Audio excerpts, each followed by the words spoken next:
परमेश्वर के रहस्य बांटिए भाई बक्सिंग के द्वारा। मार्च 10। बेथनिया के रहस्य। यीशु ने कहा, पुनरुत्थान और जीवन मैं ही हूं। यूहन्ना सुसमाचार 11 अध्याय का 25 पद। यूहन्ना सुसमाचार 11 अध्याय के 22 पद में मार्था ने कहा, तू जो कुछ परमेश्वर से मांगेगा परमेश्वर वह तुझे दे देगा। पद 24 में वह दोबारा कहती है कि मैं जानती हूं कि वह पुनरुत्थान के दिन जी उठेगा।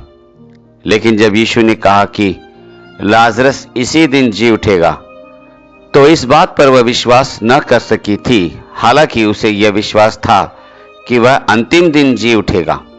जब प्रभु यीशु लाजरस को मृतकों में से जीवित करने वाला था, तब भी मार्था ने बीच में कहा, प्रभु अब तो उसमें से दुर्गंध आती होगी, क्योंकि उसे मरे हुए आज चौथा दिन है।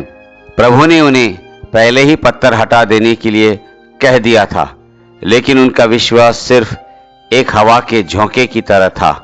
प्रभु ने मार्था और मरियम को जी उठने की सामर्थ्य के बारे में सिखाने के लिए एक बहुत पीड़ादायक अनुभव का इस्तेमाल किया था।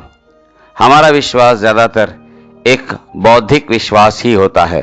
पद 32 में मरियम जब उठकर वहां आई जहां प्रभु यीशु था, तो उसने ये कहा, प्रभु तू अगर यहां होता तो मेरा भाई न मरता। मानो चंगाई सिर्फ यीशु के उनके घर आ जाने पर ही निर्भर थी।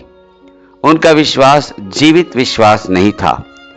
लाजरस यूहन्ना सुसमाचार 11 अध्याय के 44 पद में कफन में लिपटा हुआ ही कब्र में से बाहर निकला था।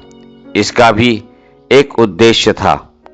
अगर परमेश्वर चाहता तो वह उसे कफन के बिना भी बाहर ला सकता था, लेकिन यीशु ने कहा, उसके बंधन खोल दो और उसे जाने दो। इस तरह लाजर मुक्त हो गया था।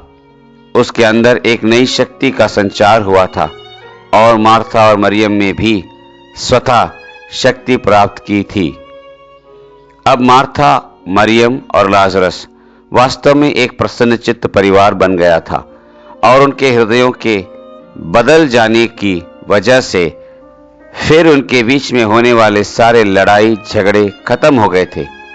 जब हम जी उठने की सामर्थ्य पा लेते हैं, तब हम एक ऐसी सही मनोदशा में आ जाते हैं कि हम परमेश्वर की योजना का आनंद उठा सकते हैं।